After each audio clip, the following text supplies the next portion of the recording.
Bonjour et bienvenue dans le podcast NBA Corner où nous allons parler du sacre des Boston Celtics après leur victoire face aux Mavericks de Dallas dans le 5e match largement dominé par les hommes de Joe Mazzulla. On va également parler de tout ce que cela signifie à la fois pour Dallas et pour Boston.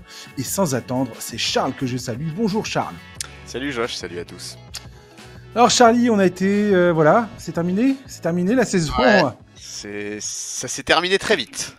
C'est terminé très vite. C'était un peu à l'image de cette finale au final, ce 5e match. Ouais, même de ces fins de play-off en fait. Oui, voilà. Même du parcours de Boston, j'ai envie de te dire, d'un point de vue assez global, c'était la domination. Tout en maîtrise. Voilà. Une saison largement dominée par Boston. Un parcours en play-off durant lequel ils n'auront jamais été sérieusement inquiétés. Finalement, ces Celtics qui viennent de récolter le 18e titre de leur histoire, ce qui leur permet de se hisser en tête des franchises les plus titrées devant leurs ennemis de toujours, les Lakers de Los Angeles. Ton club de cœur, Charlie, ça te pique un peu ou pas ? Non, pas trop, mais bon, j'espère que le statu quo ne durera pas trop longtemps et que les Lakers égaliseront vite. Ouais. Jaylen Brown, qui repart avec le titre de MVP des finales.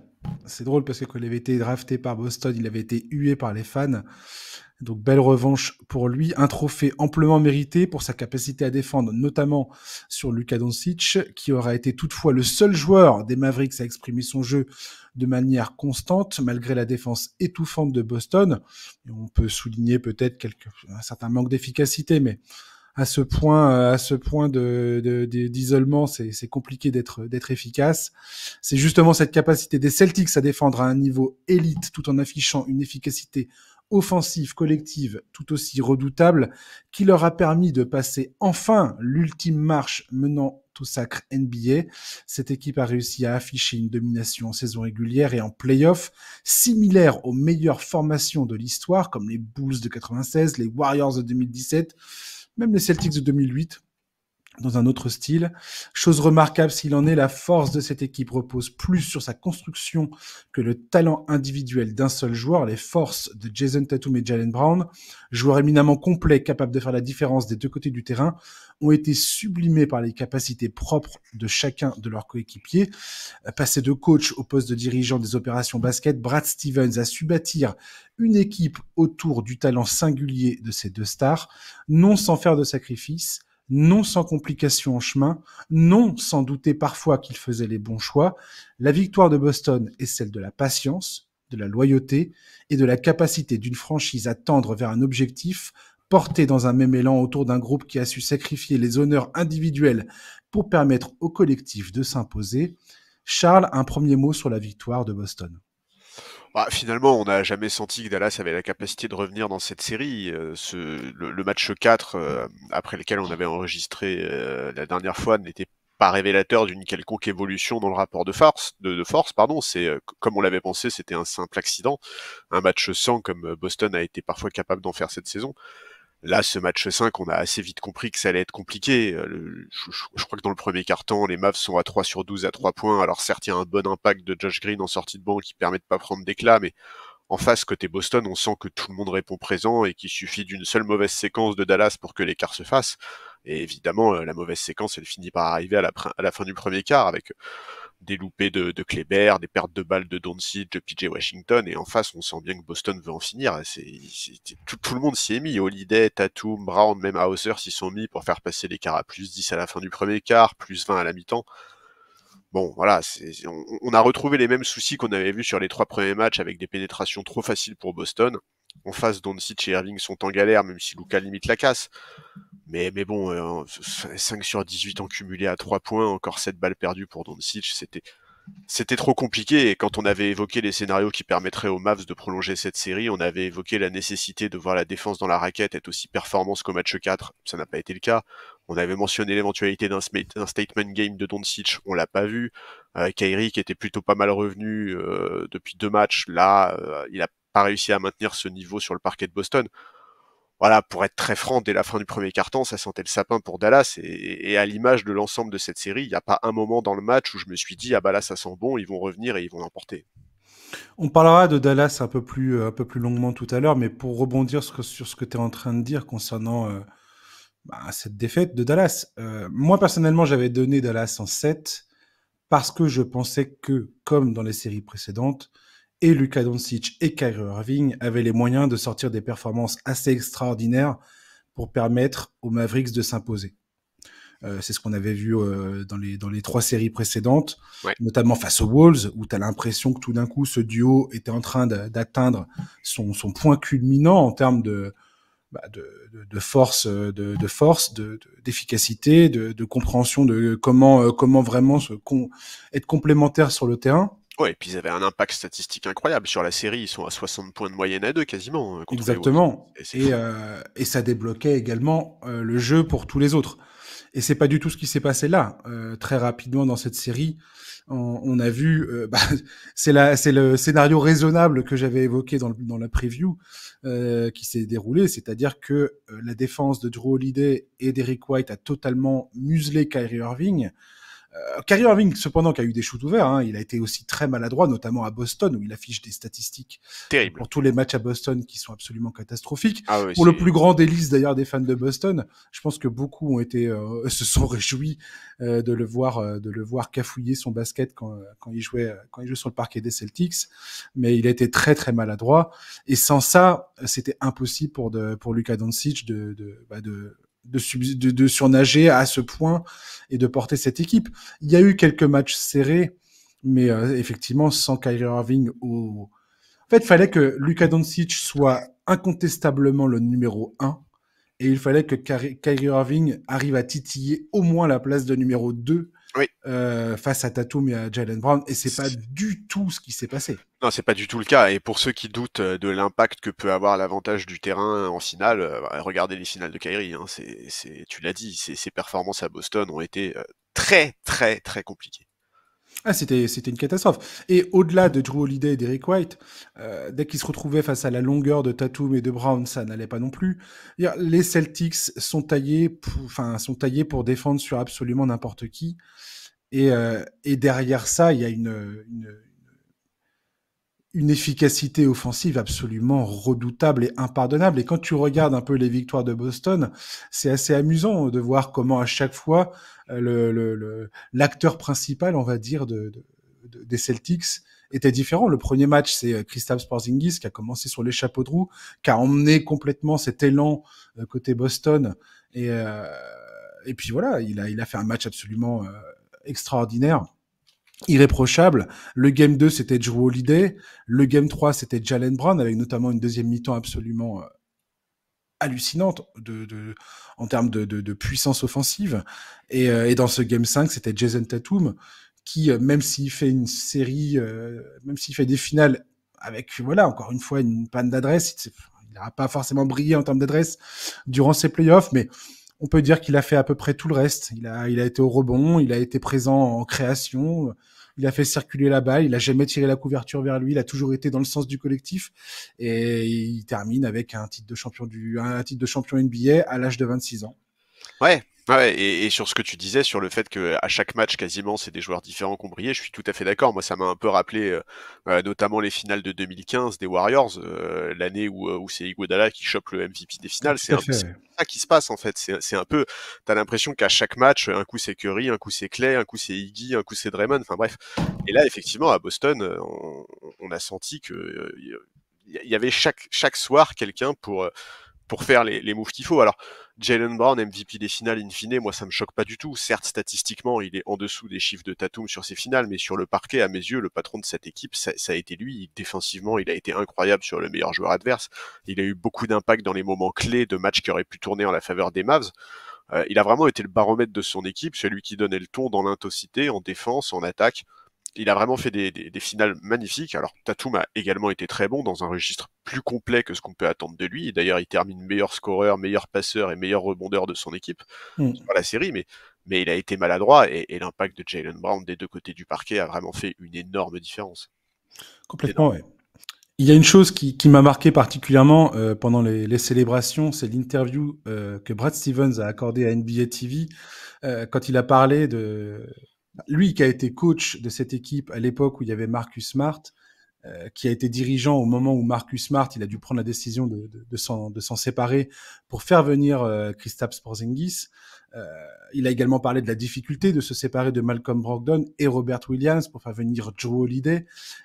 Alors, ce sont des décisions qui peuvent sembler évidentes aujourd'hui parce que Boston vient de remporter son titre, mais qui, comme il l'a parfaitement rappelé, sont des décisions humainement difficiles à prendre parce que cela signifie de renoncer à des joueurs qui ont aidé à bâtir une culture, une identité qui te permet d'aller au bout. Et quelque part, ils sont des acteurs absents, mais qui ont compté dans le parcours qui est le tien.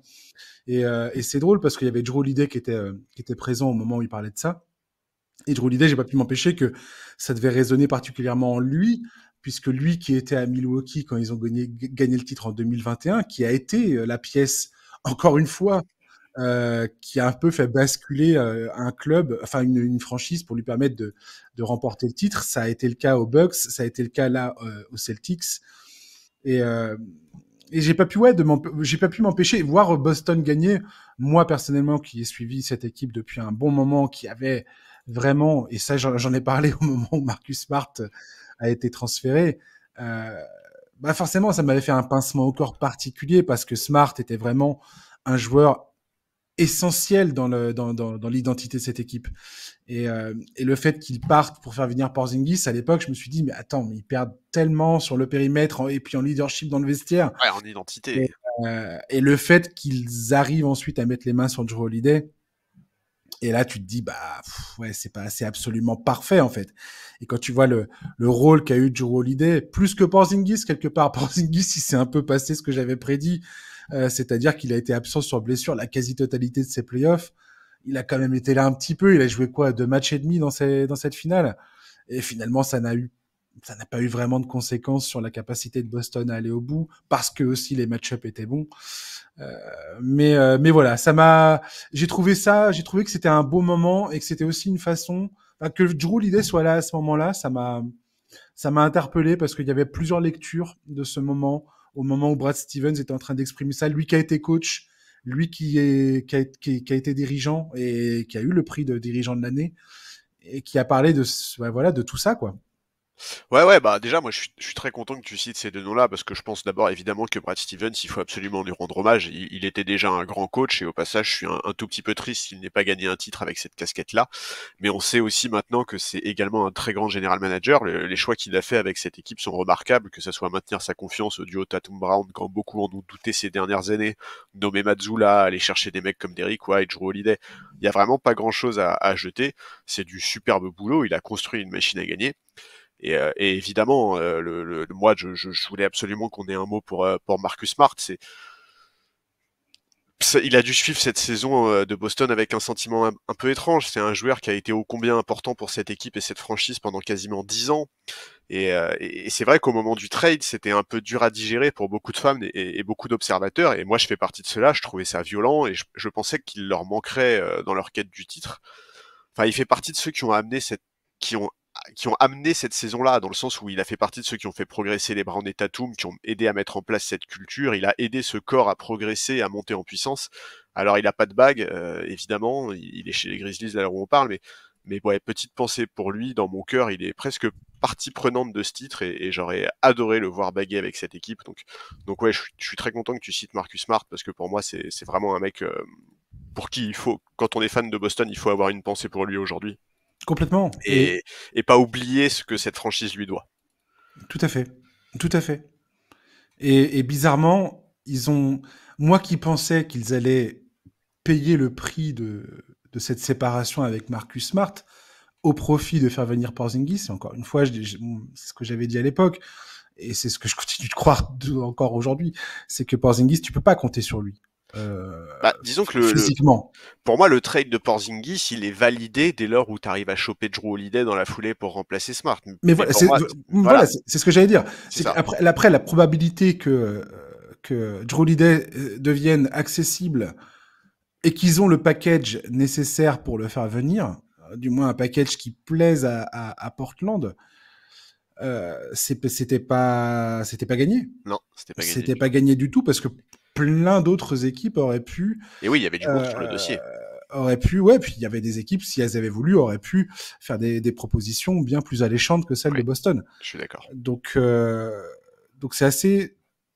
c'est assez marquant. Enfin, je te dis, c'est vraiment un moment particulier pour moi dans la célébration, cette interview de Brad Stevens, parce que elle permettait de tellement mettre les choses en perspective sur les 7-8 dernières saisons qui se sont écoulées. C'est assez terrifiant. Et pareil, on parle de Joe Mazzulla, Oui, il qui faut est qu'on en devenu parle. le coach le coach le plus jeune à 35 ans depuis comment dire la réunion ABA NBA en 1976 a gagné un titre. Et je crois que c'est le sixième coach à 35 ans ou plus jeune à gagner un titre et le premier depuis Bill Russell en 1969, ce qui n'est pas rien et ce qui est assez marrant dans le cadre de Boston, tu vois, puisque Bill Russell forcément légende absolue.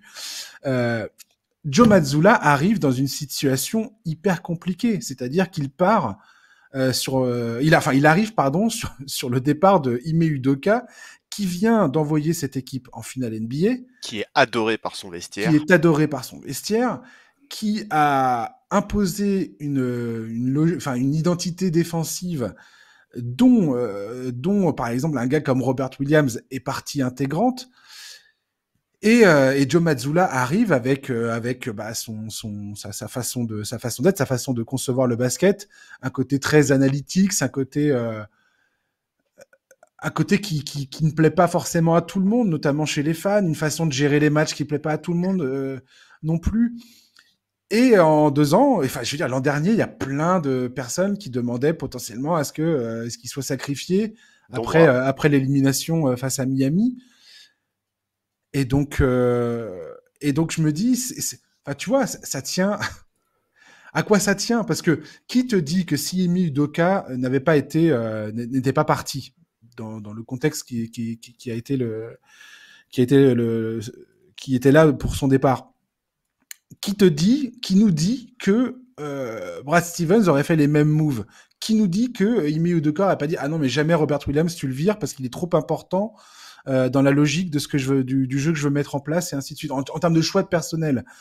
Il y a énormément de choses, de questions qui se posent à ce niveau-là. Ah, c'est clair, ouais, ouais, c'est clair, et je suis d'accord, pour Matsula, ça doit être, non seulement c'est la consécration, mais il doit aussi y avoir un petit côté soulagement. Enfin, le contexte de sa nomination, tu l'as rappelé, avec la suspension d'Ime Udoka, c'était vraiment très compliqué, ça avait provoqué beaucoup de doutes, et y compris de notre part, hein. Moi, l'année dernière, j'ai été assez critique avec lui, Toujours et délicat quand un coach qui, même pas un assistant coach, qui a vraiment qu'une expérience de coach de deuxième zone, ouais, arrive et prend les rênes d'une équipe qui joue le titre. Enfin, je veux et dire, c'est ça, c'est quand c'est même ça. compliqué d'être là et se dire, ouais, vas-y, il y a aucun problème, quoi. Ouais, Je sais son pas. ascension est incroyable et tu l'as dit, il avait pas la moindre expérience en NBA et en plus, il me semble qu'il est Hmm. originaire du coin, juste à côté de Boston, qu'il a fait toute sa carrière dans ce coin-là. Enfin bref, c'est vraiment une belle histoire et puis pour ce qui est des chiffres, bah, tu l'as dit, il est dans la légende de la ligue. T'as rappelé ses prédécesseurs, je crois qu'il a un bilan de quasiment 150 victoires pour 54 défaites playoff compris, il est au-dessus des 70% de victoires. Il me semble que dans toute l'histoire de la ligue, des coachs qui, avec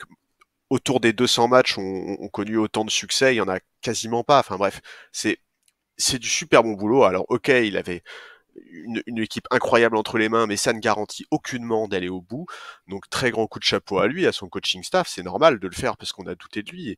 Et ce qu'il faut noter aussi, parce qu'on a parlé du fait que Ime Udoka était adoré par son vestiaire, on peut tout à fait dire la même chose de Mazzulla. Après la victoire cette nuit, ils sont très nombreux à lui avoir rendu hommage, à avoir rappelé toutes les critiques qui se sont abattues sur lui la saison dernière.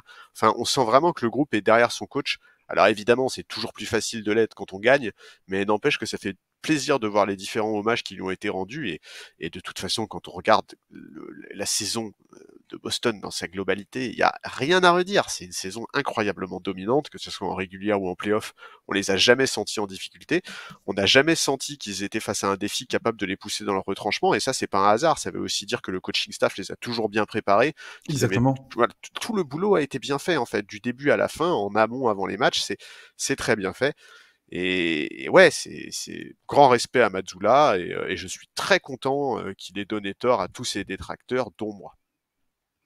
Ouais, admirable, admirable. On en a parlé, toi et moi, du niveau de préparation de cette équipe de Boston. Euh, notamment à l'entame de cette finale. Moi, c'est une des choses qui m'a le plus marqué sur les 2 premiers matchs, notamment. Et c'est là où j'ai commencé à comprendre que mon pronostic allait pas vivre bien longtemps. Ouais. C'est que, voilà, le niveau de préparation de cette équipe face à l'adversaire qui était en phase 2 était absolu, quoi. Ouais. C'était sans nul doute Et un le des points pire, forts de cette équipe, quoi. Le pire là-dedans, c'est que malgré cette domination hallucinante, il y a encore beaucoup de gens qui ont des doutes, hein. Il y a beaucoup de gens encore qui se disent sur les réseaux sociaux, et cetera, que sans les blessures à l'Est, le scénario aurait pu être très différent, que des équipes comme les Knicks, voire le Mmh. Heat, auraient pu bousculer la hiérarchie, et cetera. Moi, je dois avouer que le parcours de Boston sur ces playoffs m'a totalement ôté ce doute-là. Certes, ils ont eu un parcours entre guillemets plus facile que prévu, mais ça ne change absolument rien au fait qu'ils ont su éviter tous les pièges, être sérieux quand il le fallait, qu'ils ont déroulé leur basket parfaitement. Et on verra bien ce que ça donne la saison prochaine, parce que partie comme ça, cette équipe, elle va conserver le même effectif et elle est d'ores et déjà la principale Mmh. favorite à sa propre succession. On va en parler, mais ça, on peut tout de suite mettre ça au dodo. Hein. On peut tirer on peut chanter la berceuse maintenant et faire des jolis rêves. Le différentiel de points de cette équipe, saison régulière et playoff compris, c'est ce que je disais dans l'introduction tout à l'heure. Ça la hisse immédiatement dans l'histoire de la NBA, Bien sûr. parmi les plus grandes franchises que l'histoire a connues. Oui, on peut être là à tortiller 15 ans des fesses en se disant ouais attends machin les blessures et tout ça. Et je suis le premier à avoir dit ça d'ailleurs. Bah, on est le premier à être Euh, déçu de pas avoir eu le maximum de ce que ces affrontements auraient pu Bien nous sûr. offrir. Mais Mais après, il y a une saison régulière qui s'est jouée aussi, tu eh comprends? oui, Il y a pas que les playoffs. Alors, effectivement, les playoffs étaient un peu rasoir si t'es fan des Celtics, on va pas se mentir. C'était un peu rasoir parce que finalement, il n'y a jamais eu une opposition digne de ce nom avec toujours les meilleurs joueurs qui étaient pas là et t'aurais bien aimé battre tout le monde pour définitivement mettre un point final à toutes les discussions concernant cette équipe, quoi. Mais la saison régulière a bien montré que cette équipe était absolument archi dominante. Et ouais. ça restera. Je veux dire, statistiquement, ça restera. Qu'on le veuille ou non, ça restera toujours ça. Et on parle pas de, voilà, on parle vraiment du gratin, du gratin, du gratin de toute l'NBA. L'équipe de 96 Bulls, 2017 Warriors, 72 Lakers, 67 Sixers, 86 Celtics, 71 Bucks, 83 Sixers, Mais 87 Lakers, enfin que des monstres de l'histoire de la NBA. non, non, Et mais c'est qu'on le clair. veuille ou non, cette équipe, elle est incroyable, elle est incroyablement bâtie. Si tu regardes les 6 meilleurs joueurs de cette équipe, mais va déloger cette équipe, quoi. Trop compliqué. Trop compliqué. C'est, Surtout que ça il y s'entend a, bien, il n'y a pas de voilà, conflit d'ego, exactement. tout fonctionne bien. En fait, Et t'as une défense qui a un niveau absolument effarant. ouais. Et c'est une équipe qui est capable de te noyer offensivement. Si tu as un mauvais match, si tu as une panne d'adresse, t'es mort. T'es mort immédiatement. Bah, c'est un peu ce qui s'est passé Et cette voilà, nuit, tu vois? C'est un peu ce qui complètement. s'est passé cette nuit, en fait, hein. Moi, je te dis, devant le premier quart-temps, moi, j'ai passé tout le début du match à me dire, ben, en fait, si sur 3-4 possessions Mais oui, oui, consécutives, oui. Dallas est en galère, le match est Ils terminé. sont restés à 2 points pendant quoi les 5 premières minutes du match. Tu te dis, attends, Ouais, ouais, 5-6, un truc comme ça, c'est hein. pas possible, les gars. En fait, dès que tu commences à cafouiller ton basket face à Boston, C'est mort. et Dieu sait qu'il faut se les cogner en défense, il faut se cogner leur défense à Boston, quoi. Dès que tu commences à cafouiller ton basket, c'est mort. Ouais. Voilà.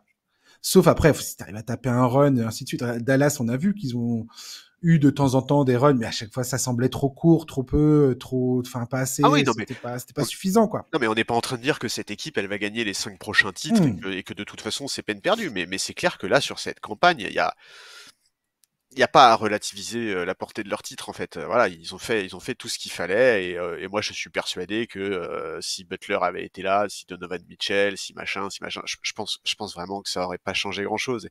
Alors après, on va attendre de voir la suite. Hein, on l'a dit, cette équipe, elle a encore quasiment tous ses joueurs sous contrat la saison prochaine. Exactement. Il y aura des discussions contractuelles, notamment autour de Derrick White et Jason Tatum. Ces deux mecs-là attendent leur prolongation et veulent prolonger. Et c'est deux contrats qui vont faire mal aux finances parce que c'est pas n'importe qui que tu dois prolonger, mais j'ai aucun doute sur le fait que les propriétaires sont prêts à voir leurs finances exploser parce que quand tu as une équipe comme celle-là, tu fais pas le malin, enfin tu fais pas, tu vois, tu prends pas de risque quoi, tu dois sécuriser ces mecs-là. Et d'ailleurs Vic Grousbeck pardon avait fait une déclaration il y a très peu de temps dans ce sens-là où il expliquait en gros que ça les dérangeait pas de voir les finances exploser parce que De toute façon, ils étaient pas là pour économiser ou quoi que ce soit. Ils sont là par passion aussi. Donc, Exactement. Je veux dire, quand tu as une équipe comme ça, c'est là où quelque part, Denver a été l'an dernier oui, le premier à dire ouais, non, je sais pas si on vise le back-to-back, peut-être qu'on va. Nous, notre objectif, c'est de gagner 4 titres sur les 6 prochaines saisons. Mais attendez, les gars. Je veux très dire, mauvais calcul. très mauvais calcul. En NBA, s'il y a un truc que tu apprends avec l'expérience, c'est que ta fenêtre de tir, elle n'existe que un certain temps. Et ça peut passer très très vite sous ton nez. Ouais. Ouais, non, je suis d'accord. Beaucoup plus vite que tu ne le crois. Et si tu commences à jouer avec la temporalité des contrats, des machins, et à te dire attends, non, non, non, moi je vais construire une dynastie, tu vas te c'est le meilleur moyen de te casser la figure. Et je pense effectivement que cette équipe de Boston, étant donné la nouvelle convention collective et toutes les ramifications que ça implique en termes contractuels, euh, tu fonces. Tu fonces, tu joues le back-to-back Sûr.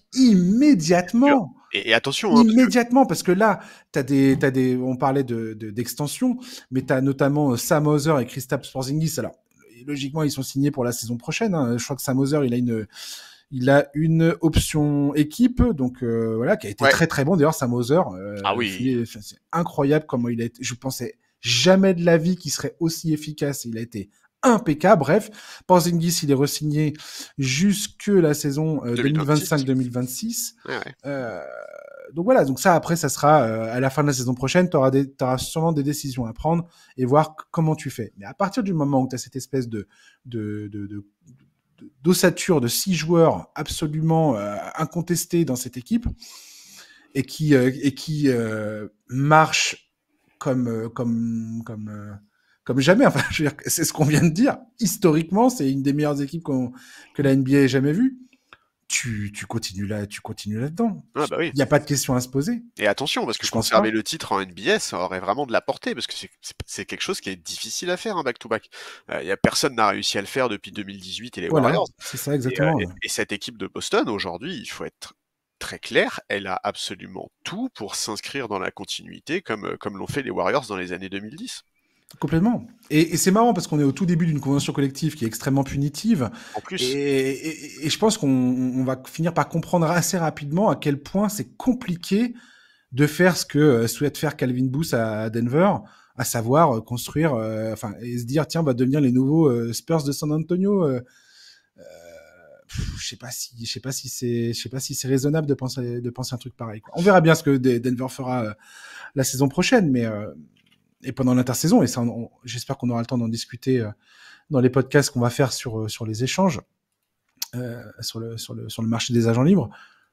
Mais je pense qu'effectivement, pour Boston, c'est vite vu, quoi. finalement, le plus grand danger pour l'avenir à moyen terme de Boston, c'est qu'Al Horford, à 39 ans, en 2025, dise bon allez les gars, moi je prends ma retraite maintenant, ciao.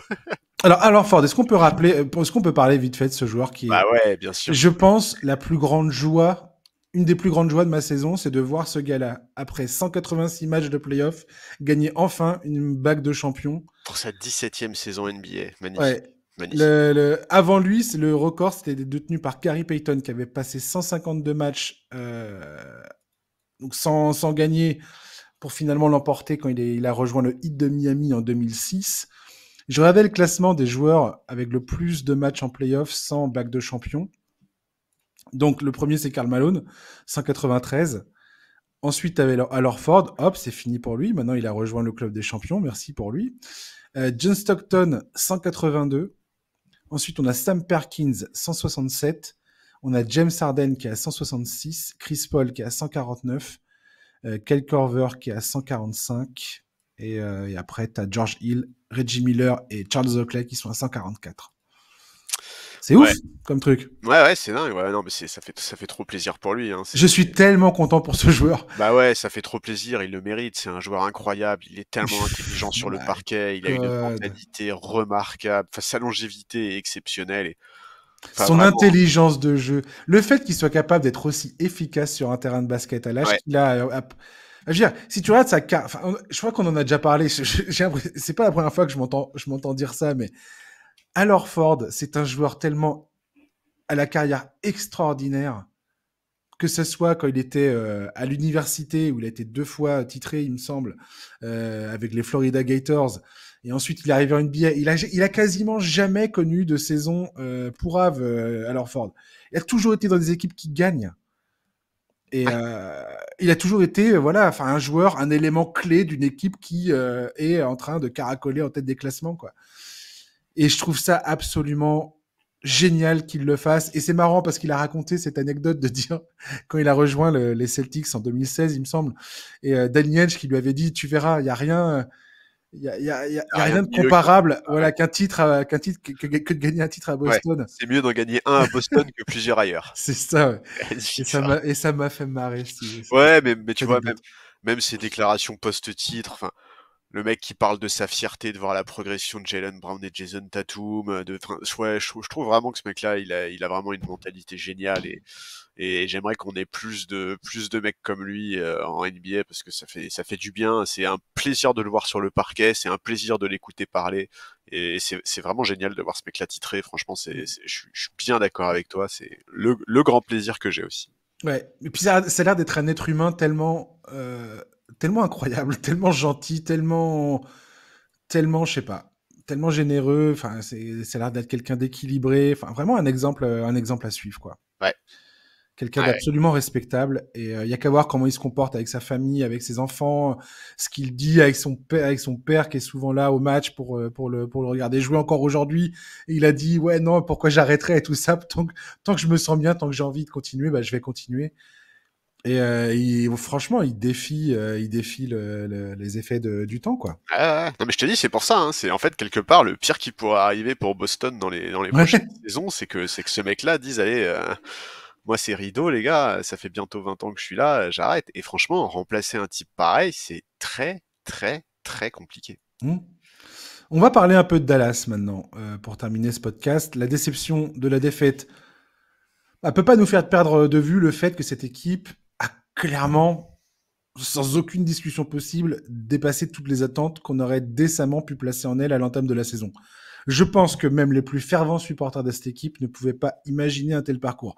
Le premier qui me dit le contraire, franchement, j'ai beaucoup de mal à le croire et je veux qu'il y ait une bande son qui me montre, qui me prouve que tu avais pu visionner un tel parcours, quoi. À l'entame de la saison, je suis d'accord. À l'entame des playoffs, je suis pas d'accord. Ah non, pas à l'entame des Mais playoffs. à l'entame de la saison, oui, c'est clair, Ouais. c'était On impossible peut, d'anticiper ça, on, impossible. on peut même dire que à partir du moment où il y a eu le transfert de Lively, de Gafford et PJ Washington, et qu'on a commencé à voir que Lively c'était un joueur, enfin ça on l'a vu dès le premier match de la saison face à San Antonio, mais euh, Quelle folie, Derek Lively. ouais, mais voilà, cette équipe incroyable. Luka Doncic, c'est une merveille statistique. J'ai hâte qu'on en apprenne plus sur les blessures qu'il avait pendant ses playoffs. Franchement, il a refusé d'en parler hier soir.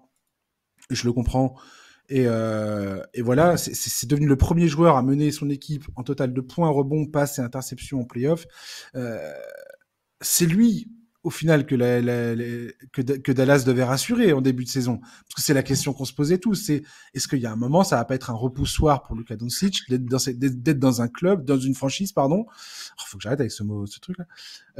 D'être dans une franchise qui n'est pas capable de l'entourer de talent et de lui permettre d'aller loin en playoff. Et manifestement, bah, ça, on en a déjà parlé, mais le front office de Dallas vient exactement de prouver sa capacité à bien l'entourer. On peut être déçu de la performance de Kyrie Irving, on en a parlé tout à l'heure. On verra comment ça se passe. C'est peut-être le seul joueur de cet effectif qui n'est pas en phase en termes d'âge avec Luka Doncic, parce que tous les autres sont jeunes, voire très jeunes dans le cas de Derek Lively. PJ Washington et Daniel Gafford, ils ont 25, 26 ans, un truc comme ça, donc ils sont tout à fait dans la même lignée que Luka. Irving, il a 32 ans, il a expliqué que il se sentait encore tout à fait capable de jouer à un très haut niveau pendant les années à venir. En même temps, il va pas dire le contraire. Oui. Euh, il y aura sûrement des choix à faire. Alors, Derrick Jones Jr., je pense pas que ça va. Qui s'est imposé comme une des meilleures signatures de l'été dernier, ça va être très difficile parce que je crois qu'ils sont pas en possession de ces bird rights Donc, ça va être très compliqué de le re-signer. Et j'ai l'impression que, vu ce qu'ils viennent nous faire dans ces playoffs, et ils vont être nombreux à vouloir lui offrir un gros contrat. Ouais, bah, pour l'instant, il a dit qu'il voulait vraiment rester et qu'il voulait prolonger. Enfin, donc on va voir. Ça pue la Bruce Brown. Hein. Bien sûr, je suis d'accord. C'est le même cas que Bruce Brown. Tu viens de sortir du truc, tu te dis, ouais, mec, non, carrément, j'ai envie de rester, machin. Et quand il y a quelqu'un qui vient toquer à ta porte, qui te propose 20 millions alors que les autres, ils t'en proposent 2, ben, il y a un moment, tu te poses des questions, quoi. Et c'est pas une manière de parler, hein. Cette année, il touchait 2,7, effectivement. Ouais.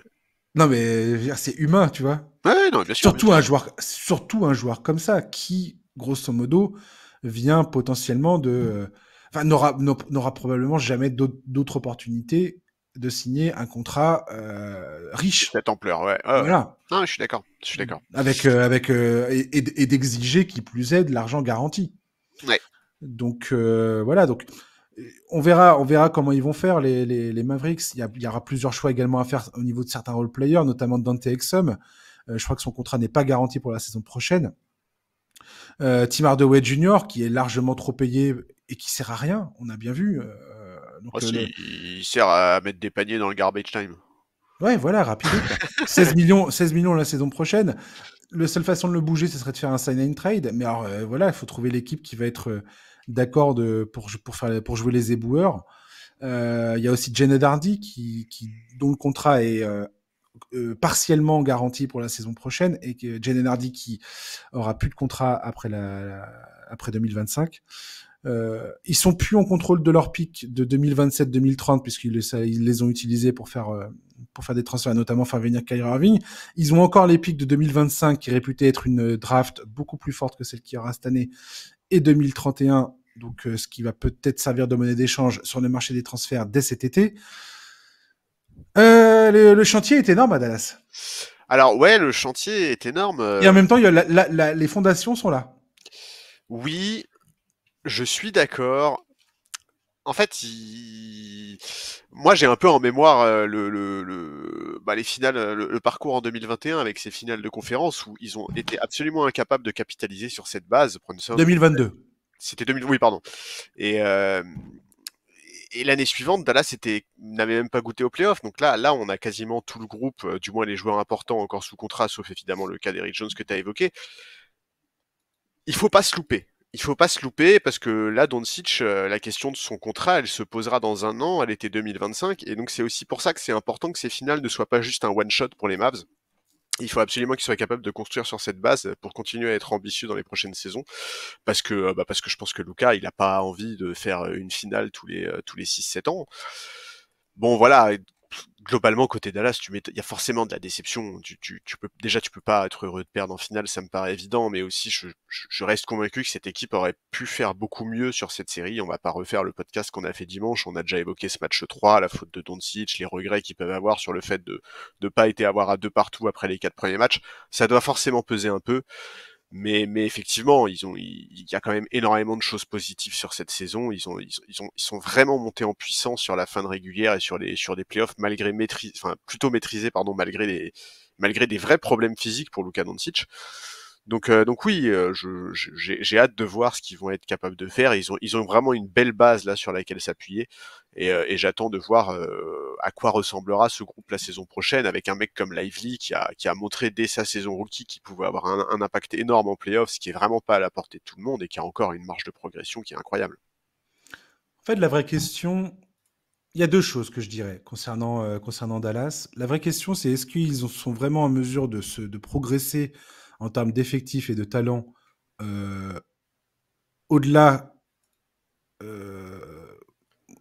autrement que marginalement, de façon marginale. Mm-hmm. Est-ce que c'est possible ou pas? Et ça, j'ai un doute, parce que d'un point de vue salarial, ça va être compliqué de faire des exploits, je veux dire. Donc, il va vraiment falloir réussir à trouver des gars accessibles financièrement, Ouais, mais et complémentaires dans l'équipe. Ouais, t'allais dire quoi? J'allais dire que tous ces mecs qui ont entre 20 et 25 ans, les Lively, Hardy, Josh Green, même Gafford, PJ Washington et tous ces mecs-là, ils ont encore une marge de progression. Ah, mais bien sûr. Tout à fait. De toute façon, aujourd'hui en NBA, la progression les choix de tes pics de draft est on ne peut plus primordial. Évidemment. Oui, non, bien C'est-à-dire sûr. qu'aujourd'hui, le vrai pari des clubs NBA, ça va être de réussir un maximum son pic de draft pour avoir des talents maison qui sont sur des contrats rookies sur plusieurs années et qui vont pouvoir t'aider à construire, quoi. Ouais. Et après, d'aller chercher, voilà, exactement ce qu'a fait Dallas avec Derrick Jones, essayer d'aller trouver des gars sur le marché des agents libres qui sont passés sous le radar de toutes les autres équipes, qui dans ton équipe à toi vont réussir à déployer leurs ailes et à exprimer leurs talents. Ouais, c'est ça, avec la bonne tâche. Voilà, comme Denver l'an dernier avec Bruce Brown. Bruce Brown, c'était un joueur extrêmement mal aimé que peu de gens avaient sur leur liste. Et je me souviens quand il avait signé à Denver à l'intersaison, quelques journalistes avaient dit mais attendez, mais c'est incroyable que ce joueur-là, personne ne l'ait signé pour un montant plus élevé, quoi.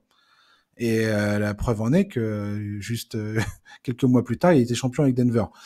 Là, Derrick Jones Jr., il n'est pas champion, mais il a démontré qu'il pouvait être dans un 5 majeur d'une équipe qui joue le titre. Tout à fait. Ce qui est pas rien.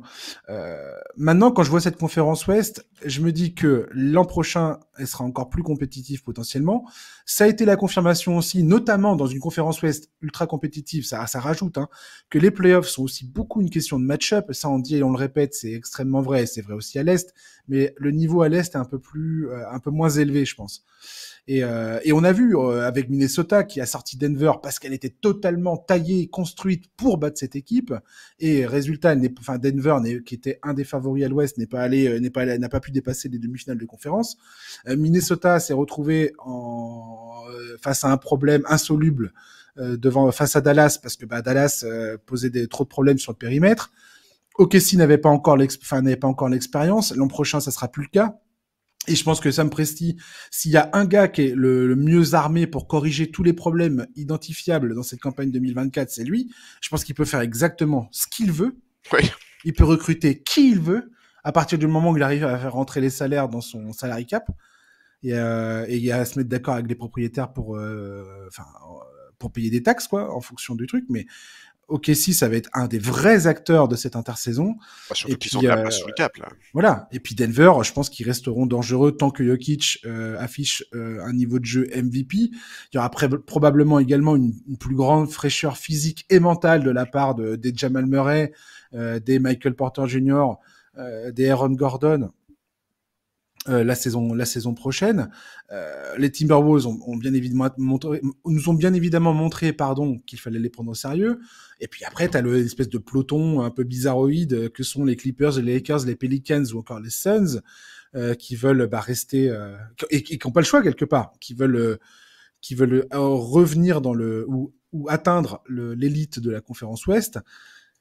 Et il y a aussi les Spurs d'un autre côté. Alors c'est peut-être trop tôt pour les Spurs encore, mais Wembanyama, quand tu vois sa courbe de progression et la volonté des Spurs de bien l'entourer, quand on parle de match-up, les Spurs, ça peut être une équipe cauchemar pour plein de franchises l'an prochain, quoi.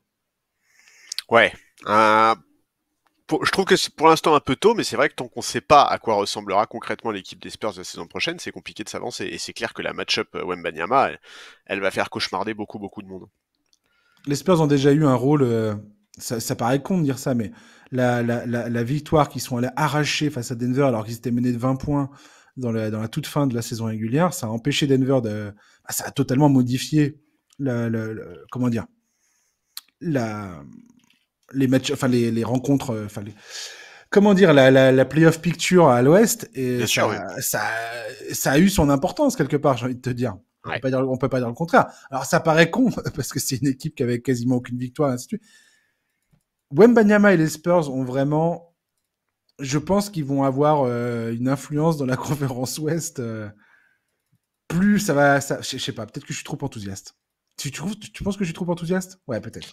Je pense que oui. Je pense que pour le moment, sur une série de playoffs, les Spurs, en tout cas actuels, même avec Wembanyama, c'est encore trop juste globalement. C'est très unidimensionnel. Enfin, c'est trop juste pour l'instant, je trouve, pour aller chercher les plus grosses équipes de l'Ouest. Après, encore une fois, on ne sait pas du tout ce qui va se passer cet été. Et si la saison prochaine, Wembanyama, il arrive avec un gros meneur bien expérimenté, quelques ailiers bon en défense et capable de planter à 3 points, bah, la donne sera peut-être différente. Ouais.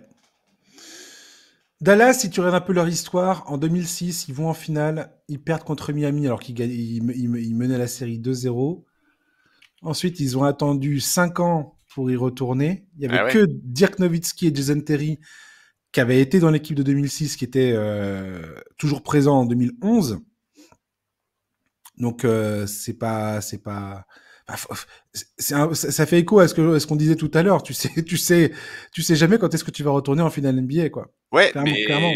mais vraiment, je pense que il vaut mieux pas revivre. Je te dis, il faut pas revivre le scénario d'il y a quelques saisons là et Mmh. se taper l'année prochaine une année très décevante avec soit pas de playoff, soit juste un premier tour. Parce que voilà, aujourd'hui, bah, tu sais que avec la base Doncic Kyrie, t'as quand même de quoi aller loin, loin, loin, Ouais. loin. Et la recette, maintenant, tu la connais. Doncic, tu lui mets une bonne défense et un deuxième porteur de balle bien dynamique et bien talentueux, et c'est compliqué à gérer pour les autres.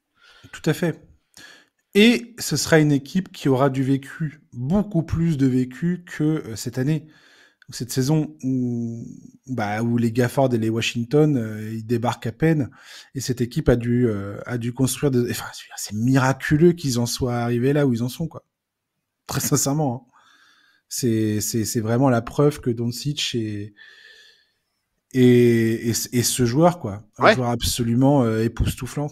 Et cette expérience des finales perdues pour Doncic, elle est hyper importante aussi, parce que je peux te dire un truc, hein, c'est que si dans les 3 ans Dallas revient en finale et qu'il n'a pas corrigé son comportement vis-à-vis des arbitres, ses problèmes de frustration et tout, là il y aura plus grand monde pour le défendre quand même, hein, Luka Doncic. Ouais, je pense que ça va piquer sérieusement. Écoute, l'an dernier, l'intersaison, il l'avait pris au sérieux, il était arrivé affûté comme jamais auparavant. On pourra Ouais. toujours dire qu'il aurait pu arriver plus affûté encore, mais voilà, si ça pique et qu'il décide de revenir encore plus fort, Mais moi, à la limite, je veux dire, je m'en fous, hein, comment il démarre la saison. ça peut être très fun, hein. C'est comment il la termine, quoi, qui est important. C'est sûr, mais bon, plein de joueurs ont déjà expliqué ça, Charlie, que si t'arrives et Kobe Bryant, c'était le premier avocat de cette histoire. Si tu arrives en training camp hors de forme ou pas déjà quasiment au top niveau de ce que tu peux, ta saison est quasiment perdue. Parce que la probabilité que tu arrives et que tu arrives à refaire ton retard sur l'intégralité de la saison, potentiellement, tu vas être complètement laminé une fois que tu arrives en playoff. Et Jason Tatum, on a parlé aussi de ça, de l'exigence physique incroyable que ça demande de jouer une saison de 82 matchs en plus d'avoir un parcours qui t'emmène jusqu'à la mi-juin, quoi. Et ça c'est un truc. Je veux dire, il faut le comprendre. Quand tu es un joueur NBA, si tu comprends pas ça, tu feras jamais rien de ta carrière, quoi. Ouais, bah d'ailleurs Jokic a été un peu victime de ça. Je crois que c'était en 2000, je crois que c'est la saison 2019-2020 où il reprend la saison complètement hors de forme et où il fait une interview en cours de saison où il explique que depuis le début de la saison, il a perdu 10 kilos parce qu'il n'était pas du tout à son poids de forme. Et arrivé en playoff, en fait, on se rend compte que physiquement, il tient pas du tout. Et Je crois que c'est la saison 2018-2019, je crois. c'est possible. Je crois. En tout cas, enfin bref, c'est il y a C'est dans quelques ce années. moment-là. Ouais, c'est à ce moment-là, ouais. Et ce que tu Je dis est confirme. vrai, mais bon, moi c'est en fait voilà, moi plus que le côté physique chez Doncic, pour moi c'est vraiment le Bien problème sûr, je de comprends ce que tu veux dire. frustration et de frustration et c'est tellement en fait c'est frustrant pour nous de le voir se frustrer, tu vois, genre c'est vraiment Hmm. c'est trop frustrant et vraiment moi ce match 3 je lui en veux beaucoup. En fait, Doncic, il a un bon et un mauvais visage. Bien sûr. Mais quelque part, c'est toujours un peu le même visage. C'est-à-dire que quand ça perd et qu'il se met à râler tout seul dans son coin et qu'il commence à jouer frustré et à prendre des décisions débiles et à faire des passes où tu te dis mais qu'est-ce que tu fais? Pourquoi tu fais cette passe? Pourquoi tu prends ce tir? Mais ça, c'est quand son équipe fonctionne pas, bah forcément tout devient très laid, quoi. Oui, mais moi Et justement. t'as l'autre côté, c'est-à-dire que t'as ce côté comme face à Minnesota ou comme face aux Suns en 2022, où il est là à tchatcher avec les arbitres, à tchatcher avec le public, mais comme ça gagne, comme il marque des shoots absolument incroyables, et ben tout d'un coup c'est Luka Doncic, le pro du trash talk. Je suis pas sûr qu'il y ait une colossale différence entre ces deux genres-là, tu vois. Oui, alors je suis d'accord avec toi, mais justement, là où pour moi ce qui s'est passé là n'a rien à voir, c'est que tu as dit quand ça perd et que son équipe ne fonctionne pas. Ok, dans ce cas-là, je peux l'entendre. Sauf que quand il se fait exclure sur ce match 3, son Ouais, équipe, elle est en plein comeback et ça fonctionne bien. Et t'as raison. cette fois-ci, il n'a pas été aligné individuellement avec ce qui se passait collectivement. Et ça, pour moi, c'est un énorme problème. Franchement, T'as tout à fait raison. que Luka Doncic il se fasse exclure quand son équipe elle est menée de 40 points dans le troisième quart-temps, je m'en fous. Le match il est perdu, ok. Hmm. Par contre que Luka Doncic il se fait exclure alors que son équipe elle peut gagner le match, c'est inadmissible. Il y a clairement de la maturité à gagner côté Exactement, Doncic. exactement. Et ça Et, c'est très bien. ouais, et ces finales doivent lui servir à ça, Ouais, clairement. c'est ça, c'est la preuve que ce mec-là, aussi extraordinaire qu'il soit, aussi génial qu'il soit, Luka Doncic n'est pas un produit fini. Et ça pour les fans de basket c'est génial. C'est génial Carrément, de se dire qu'on va encore voir ce mec évoluer, c'est génial. tout à fait. Yes, et ben écoute Charlie, voilà, Bah voilà, Boston champion, Dallas chapeau. affaire à suivre.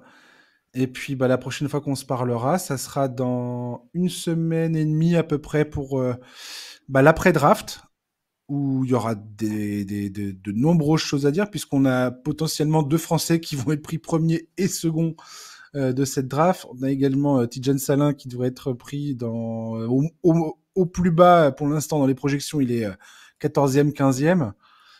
Potentiellement, il sera pris avant parce que son potentiel intrigue énormément les équipes de la draft.